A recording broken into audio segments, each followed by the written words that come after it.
Throughout this video, I'm going to be straight to the point, and the first thing you should know is that there's no such thing as a perfect entry model. There's only your entry model, and in this video, we are going to find your entry model that suits you. When you think about what a winning trade at its core actually is, can be a tiny piece of price action where it first moves in your favor to your take profit before it hits your stop loss.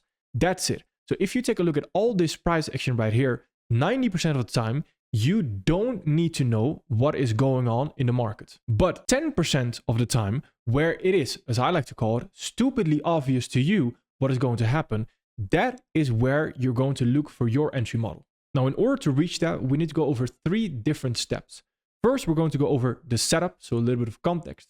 Second of all, we're going to go over the different type of entry models that you can use.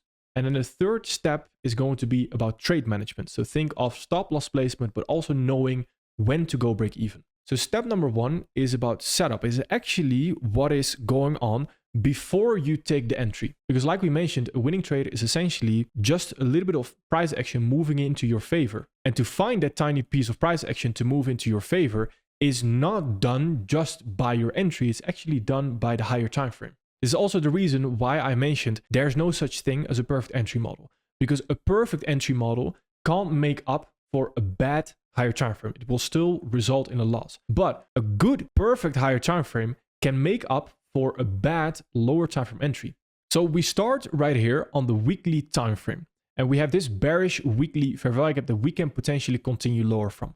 Now, this is already going to tie into step number 2, entry model, because this is the basis of the entry model. And what I want you to pay attention to is what we are doing. Because what we are doing, and all an entry model is you are constantly refining how far price can retrace before we continue lower. And we know for a fact that fair value gaps like this is what price can trade back into to then continue lower from. From this weekly fair value gap, the first target, the context target, is going to be this low right here. Now we'll dive a little bit deeper into the context target in just a bit.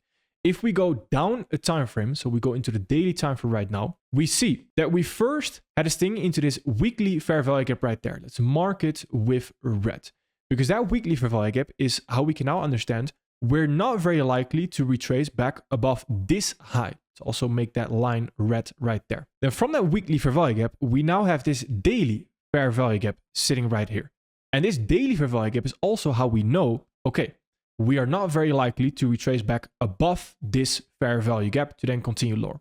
So in other words, this high right there is how far we can now potentially retrace. So if we then remove the top weekly fair value gap and the top line right there, then we also have a new target in the form of this low right there. And if we now go into the 4-hour time frame, and on the 4-hour time frame, what we see is we have this daily fair value gap again, and we have this high, and that high tells us we are not very likely to retrace back above that high before we are continuing lower. So what are we going to retrace back into to then instead continue lower already? Well, we have this new 4-hour fair value gap right here. So this 4-hour fair value gap right there is now how far we can potentially retrace before we continue lower again. So we remove daily fair value gap, and we can move this line right here towards this high right now. And now we also have a new target in the form of this low sitting right there. And above this high, we can see it more clearly. Why are we not expecting a retracement back above this high to then continue lower? Because on the 1 hour right here, so going down another time frame, we see that we also have this 1 hour fair value gap right here. So we can remove the 4-hour value gap because we now have this 1 hour value gap that we can potentially continue lower from, which tells us because there is an order flow lag, as we call it. And an order flow lag is a lag with a fair value gap in it. And whenever we have a fair value gap in the lag itself, it tells us that we are very likely to sting back into the fair value gap to then reject from that. So in other words, we are not very likely to trade back above this swing high right here. And then we also have a new target because the target can be moved towards this low sitting right there. And if we now use the replay tool to show you what I mean, then we have just created a context area. And a context area is the area where you are going to be looking for your entry model.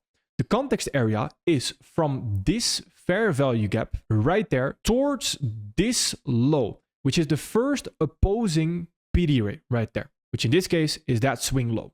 So as soon as we sting back into this fair value gap right here, you can start looking for your entry model. And as soon as we have reached the context target right there, you stop looking for your entry model unless you have new context on a different time frame. Now, why is this context area so important? Is because if we zoom all the way out back to the weekly time frame right here, this weekly fair value gap right there towards this weekly swing low was also a context area.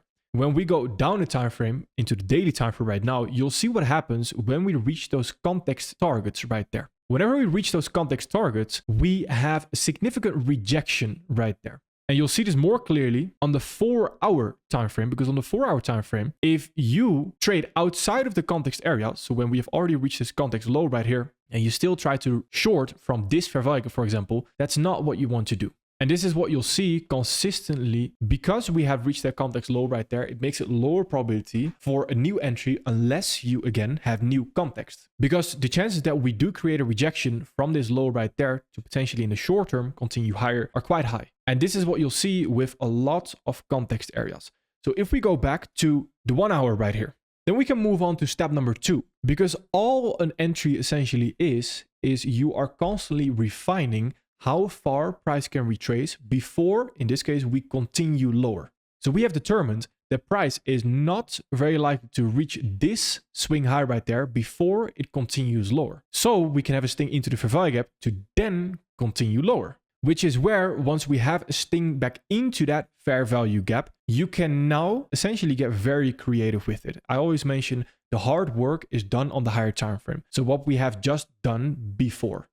And the entry model is essentially picking your poison, pick what you are comfortable with and stick to it.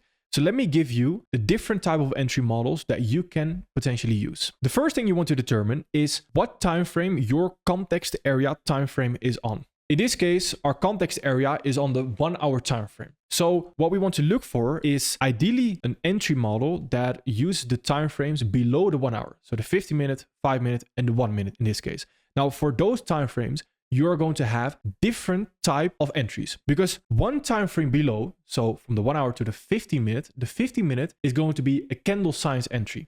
A candle science entry is purely based on respect candles. This is also, tiny sneak peek, what we call in the MMT a stick entry. It's based on candle science, which then also again uses 2 candle rejection. So when you understand 2 candle rejection, we have this 1 hour fair value gap right there. And 2 candle rejection tells us if the first candle is a rejection right there, then the second candle can potentially also reject to then create a new fair value gap as soon as possible. So this rejection in itself can also be an entry right there. That's for one time frame below. Now, if you go 2 time frames below, so you go from the 1 hour to the 5-minute, you're going to be focusing on sharp turns. And before we move on to sharp turn, I need you to understand, I'm going to show you 3 different type of entry models, but you want to choose one that resonates with you. You don't want to choose all of them and then apply all of them to the chart. No, choose one and stick to that one. So a sharp turn essentially is where we create a fair value gap back into this fair value gap that we had. So our context fair value gap, to then also create a fair value gap out right there. So fair value gap in and fair value gap out. That creates a sharp turn. They don't have to be overlapping or anything like that. Just a fair value gap in, fair value gap out right there. That tells us there's manipulation happening. And when there's manipulation happening right there, that's exactly what we want. People get trapped into longs. Instead, we can go short right there. Now, what my preferred method is when using fair value gaps to enter is actually to not enter within fair value gaps. It's quite funny actually, but what I tend to do is I tend to enter on the creation of fair value gaps. So for example, where is the fair value gap created right here? As soon as this third candle closes, then at the close of that third candle, that right there would be my entry. Now, where the stop loss exactly goes, I'll tell you that after this. Now, what I do need you to know is if you do enter on the creation of fair value gaps, like I do, your trade management, so when to go break even, is going to be a little bit more difficult because your entry is usually going to be a little bit less accurate. So in that case, again, see what resonates with you. Either enter on the creation of the fair value gap or wait for a retracement back into the fair value gap right there. But again, you enter in the fair value gap as long as we have not reached the context low just yet. So if we have reached the context low right there, and then we retrace back into the fair value gap right there, This is not an entry. You enter before we reach the context target. Now then we move on to 3 time frames below, where we go from the 1 hour to the 1 minute. Again, this is all applicable to the different time frames as well. When you focus on 3 time frames below right here, you want to focus on, as I like to call them, order flow entries. These are also my preferred type of entries, order flow entries. Order flow entries start the same way as the entry we just saw, the sharp turn entry. So we have this fair value gap going in and we have this fair value gap going out. The manipulation, essentially. Now, what order flow entries do extra is as soon as we create a retracement back into a fair value gap or any PD rate that we have, and from that PD rate, we now create a new fair value gap, which eventually is sitting right there, then this right here is going to be your entry. And again, then determine for yourself if you want to enter on the creation of the fair value gap itself, which would be there, or enter within the fair value gap itself. This entry type that you're seeing right here is what's known as an ST plus re, so the sharp turn plus the re. Now, these are the different type of entry models that we have, but step number 3 is arguably, when we talk about entries, one of the most important factors. Why? Because trade management can be the difference between a winning and a losing trade. So let me explain to you what I mean using all the 3 different entry models that we have gone over so far. The first thing that we want to focus on is understanding our stop loss placement. So where we put our stop loss. Now, our stop loss placement, and if you followed along, becomes quite easy actually. Because what have we done from the start? We have consistently been refining how far we can actually retrace. And we had determined that eventually this high right here is based on the 1 hour, how far we can retrace. Now, once we have our entry model, for example, right here on the 50 minute, how far can we now retrace? Well, as soon as we create our entry model right there, it's at this high right there. I need you to understand the following, which is quite important. Write it down if you need to. You place your stop loss at the area where price turns from high probability to now low probability. And the way you determine that is by asking yourself what should happen in price. Not what is going to definitely happen. No, what should happen for price action to remain its state of high probability. If we are going to reject from this 1 hour fair value gap right here, what should happen is that we have this 2 candle rejection right here and we should create a new fair value gap as soon as possible right there. Now, this is not magic. This is just saying what should happen based on the rules that we have. So some rules that we have, for example, from previous fair value gaps, like this fair value gap right here, when we sting into a fair value gap, we should ideally create a new fair value gap as soon as possible. For example, this fair value gap right there. So every time we trade back into a fair value gap and you're in a trade, act accordingly with your stop loss. So for a 50-minute candle size entry, which is right here, your stop loss would go above this high, which in my opinion, you can refine to the bodies right there. Because the bodies right here, there's no reason to retrace back towards this level right here. Price action can mess around all it wants right here before it continues lower, but it won't reach, or it should not reach, let me state that clearly, it should not reach this high before we reach the context target sitting right there. Now, what I would advise, especially if you're a starting trader, I would advise just simply starting off with a 1 to 2 RR. So always targeting a 1 to 2 RR right there. Now, as soon as you enter this trade ID right here and you understand the stop loss placement, so the initial stop loss placement that you have right there, when do you actually go break even? You go break even in the same exact way as you place your stop loss right there. And that is you place it at the area where price turns from high probability to low probability. So you place it at the level where price should not return. And this, again, can be broken down fully objective. So right here, what do we have? We have this bearish fair value gap right there. We understand this rule that if we trade back into a fair value gap, what should happen? Ideally, we create a new fair value gap as soon as possible. So right here, we are on our way to do that. So ideally, in the next few candles, we create this expansion phase candles right there. When we create these expansion phase candles right here, so we have a future potential fair value gap sitting right there. Then if we now think ahead into the future, we have this expansion phase candle. So in the future, we should ideally create a bearish fair value gap sitting right there. And on top of that bearish fair value gap, we also have this fair value area right there. Both areas that we can retrace back into before continuing lower. So in theory, when we get this expansion phase candle right there, we can already go break even. because our entry level is sitting right there. So our stop loss can move towards our entry level. Why? Because if we are going to create this bearish fair value gap right there, we should not retrace back into our entry, so that high before we continue lower. In the worst case, we're going to see a sting into the fair value gap, the fair value area, before continuing lower, which is below our entry level.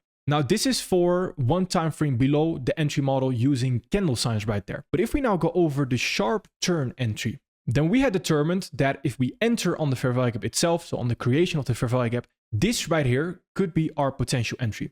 Now, some people might sit here and think, well, you want to put your stop loss sitting right there because that's the area where we are not very likely to retrace back into. And you would be correct, but I believe that this area right here is also an area where we are not very likely to retrace back into. And I believe that even higher right here is also an area that we should not retrace back into right there. Now, of course, I'm joking a little bit right here because what I'm trying to say is that some people, and I used to be exactly like this as well, I used to make my stop loss bigger, thinking the bigger my stop loss, the safer I am in this trade. The opposite is actually true, because what we do when we create a very large stop loss like this, we maybe take a scalp or a day trade and it instead turns into a swing trade. So our take profit also needs to be a lot larger. So the more price action we need to have in our favor.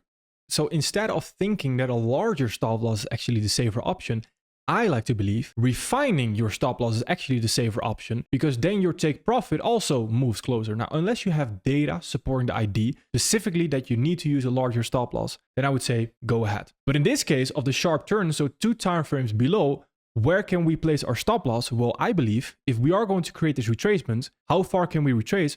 Well, potentially back into this fair value gap right here before continuing lower. So that means that above this fair value gap, there's not really any reason to retrace. So instead of having quite a wide stop loss, we can refine our stop loss quite a lot more than traders usually think. And this works the same exact way with going break even. So at this moment in time, if this is our entry and we start to create these new fair value gaps right here below our entry, then in theory, how far can we potentially retrace? Well, if we have this expansion phase candle right here, then if this is going to be a potential new future fair value gap right there, which is below our entry, then we can refine our stop loss right now towards our entry, so going break even. Because in theory, if we are going to create the fair value gap, we have a sting into the fair value gap to then continue lower, which is below our entry again. And then again, also targeting a 1 to 2 RR. And for the 1 minute right here, it works the exact same. So if this right here, the enter on the creation of the fair value gap is going to be our entry, then in theory, how far can we now retrace?